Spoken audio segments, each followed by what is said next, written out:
Hello listeners, novel والعصر کی آج 3rd ایپیسوڈ ہے۔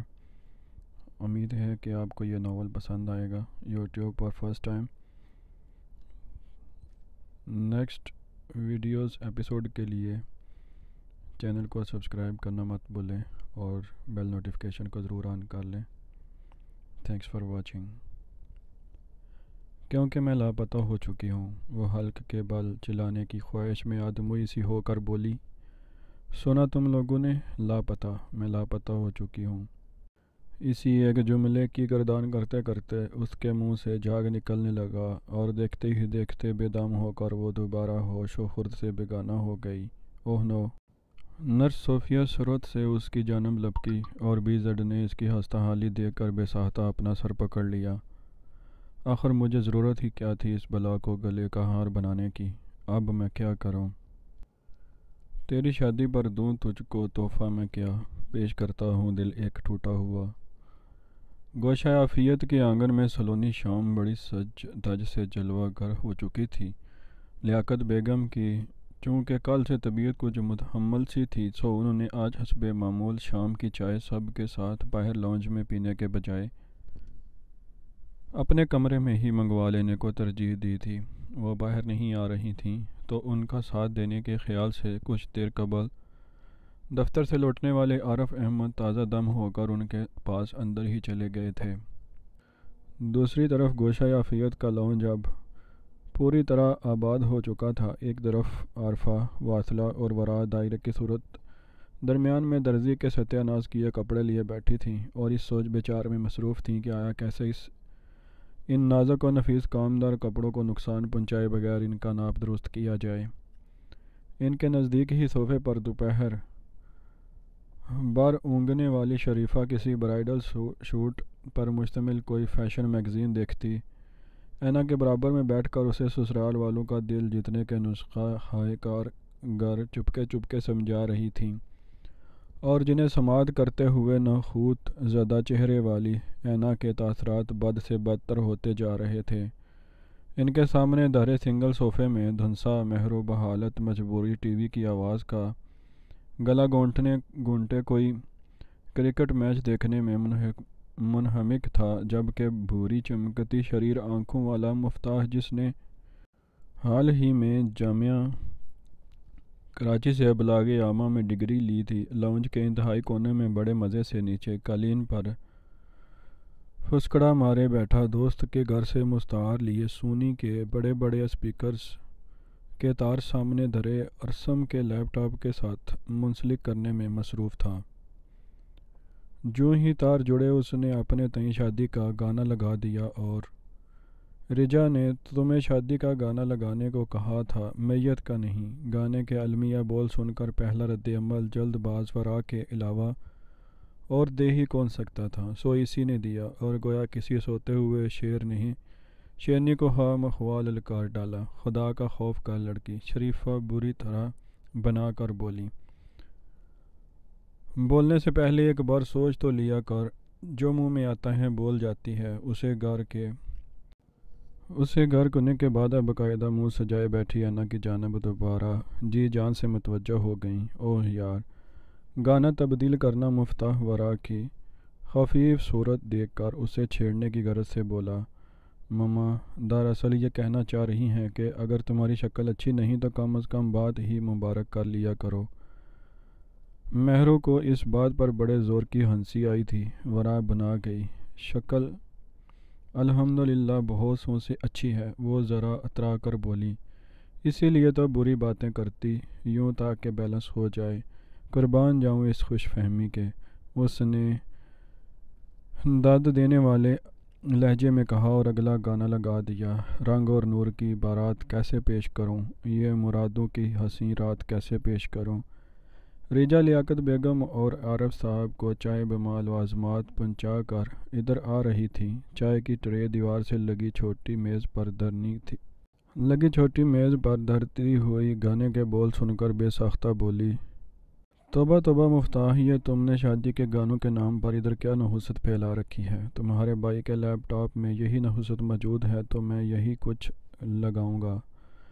ظاہر ہے وہ خود بھی جی بھر کر بے مزہ ہوا تھا، سو اسی لیے جھلا کر بولا، ایک تو ارسم بھائی ایسی دکھی آتما ہیں کہ رفیع اور مکیش کے گانوں کی جان ہی نہیں چھوڑتے۔ واصلہ ہنس کر بولی، ایویں ہی دکھی آتما، اپنے ایم بی اے کے اخراجات کی خاطر چھوٹی موٹی معمولی نوکریاں کرنے والے گہرے سانولے مگر ذہین و نرم مزاج بھائی کا دفاع کرتے ہوئے ترنت بولی، ان کا ٹیسٹ ذرا کلاسک ہے، تم نہیں سمجھو گی۔ کلاسک؟ مفتاح نے مصنوعی تعجب سے کہا، قبل از مسیح کہو، قبل از مسیح؟ تو تم خود لگا لو نا اپنی پسند کا کوئی نئے زمانے کا بھڑکتا ہوا اعلیٰ نغمہ۔ رجا دو بدو بولی، میرے بھائی کے لیپ ٹاپ کے پیچھے کیوں پڑے ہوئے ہو؟ کیونکہ گھر میں صرف آباد بھائی اور ارسم ہی کے پاس لیپ ٹاپ موجود ہے، مفتاح نے دانت نکالتے ہوئے اطلاع دی۔ اب ظاہر آئی بات، بھائی تو ہمیں اتنا لفٹ کروانے سے رہے تو لے دے کے ارسم ہی کے لیپ ٹاپ سے کام چلانا ہوگا۔ بس تو پھر ٹھیک ہے نا، واصلہ بولی، کل تم ایسا کرنا کہ یو ایس بی میں اپنے موبائل شاپ والے دوست سے چن کر اچھے اچھے شادی کے گانے بھروا لانا۔ یہ وہ دور تھا کہ جب ابھی انٹرنیٹ ہر گھر کی ضرورت نہ بنا تھا۔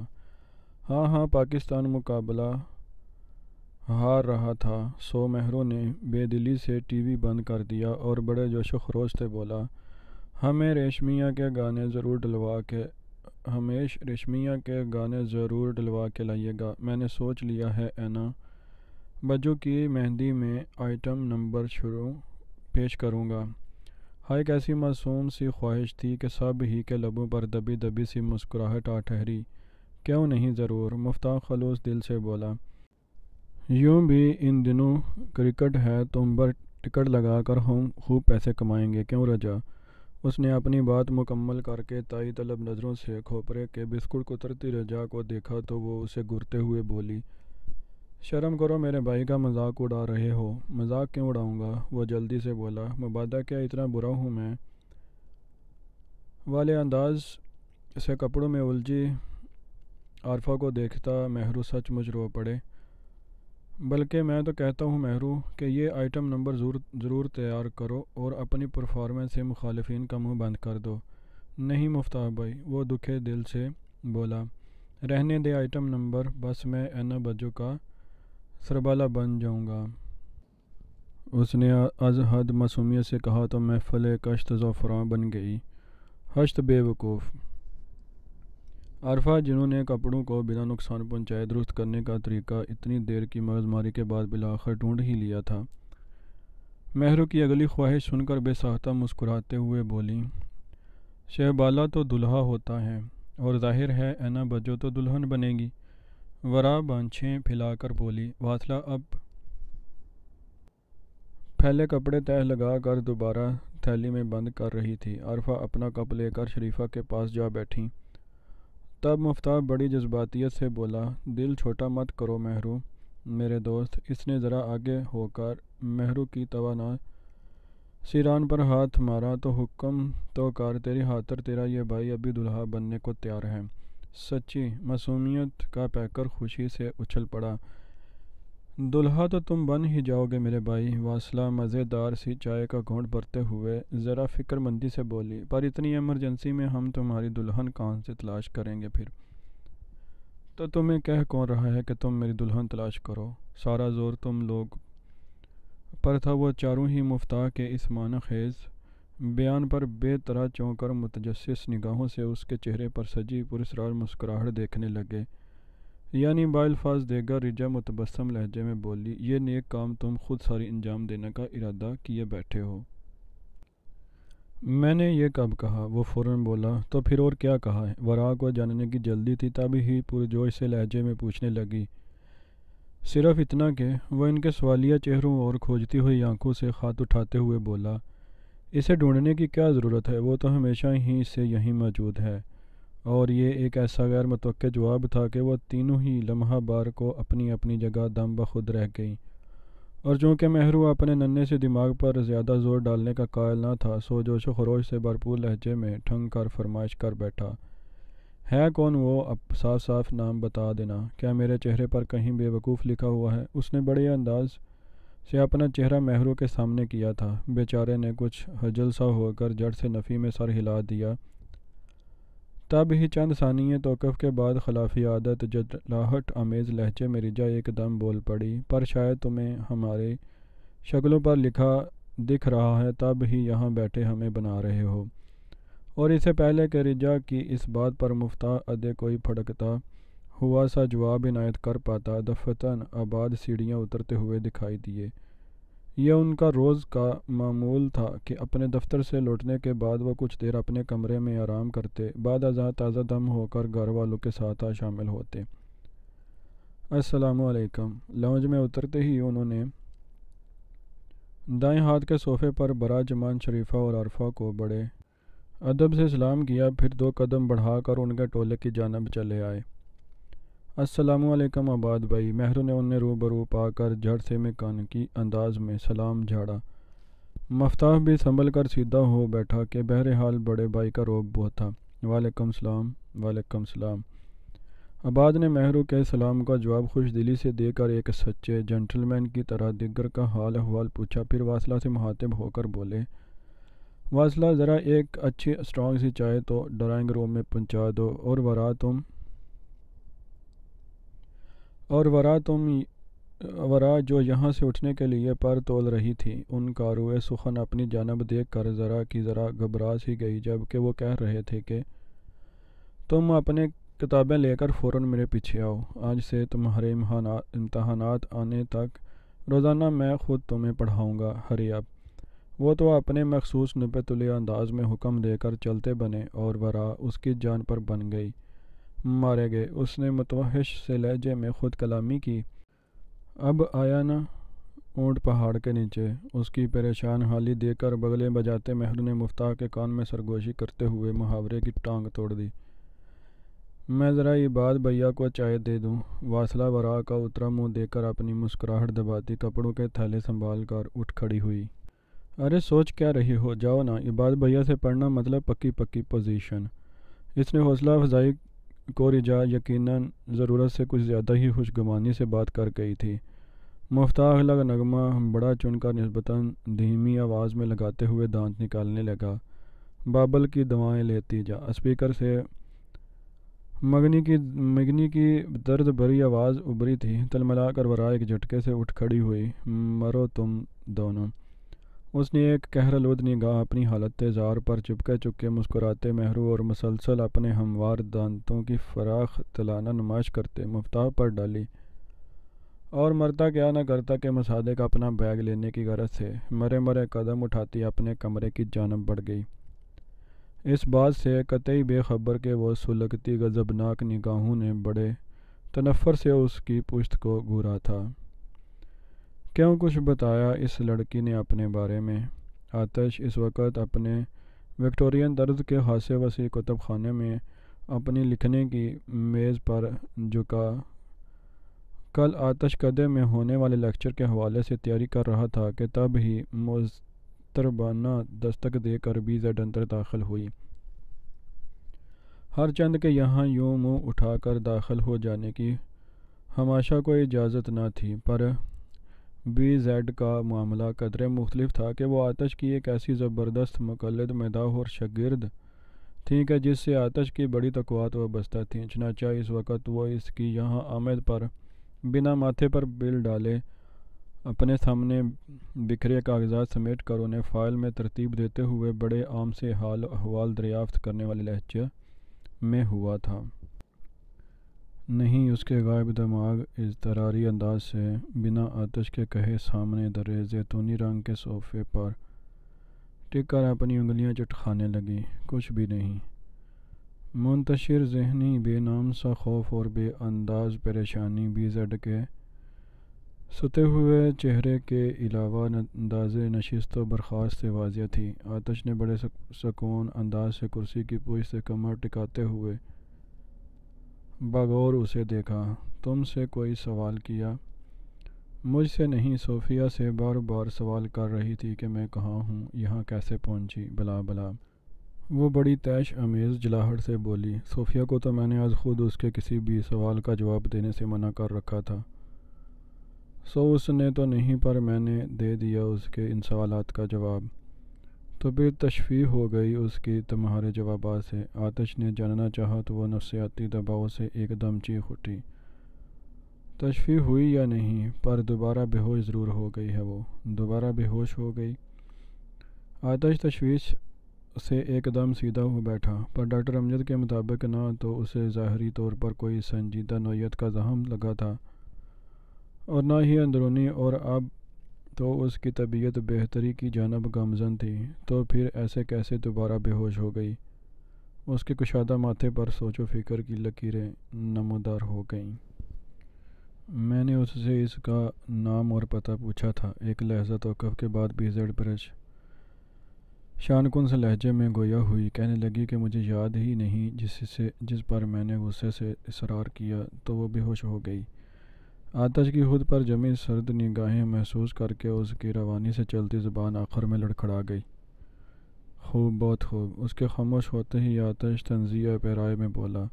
ایک ذہن 24 گھنٹے تاریکی میں رہنے کے بعد روشنی کی جانب لوٹا، اور تم نے اسی سے اصرار کیا، یعنی اس پر جواب حاصل کرنے کے لیے دباؤ ڈالا۔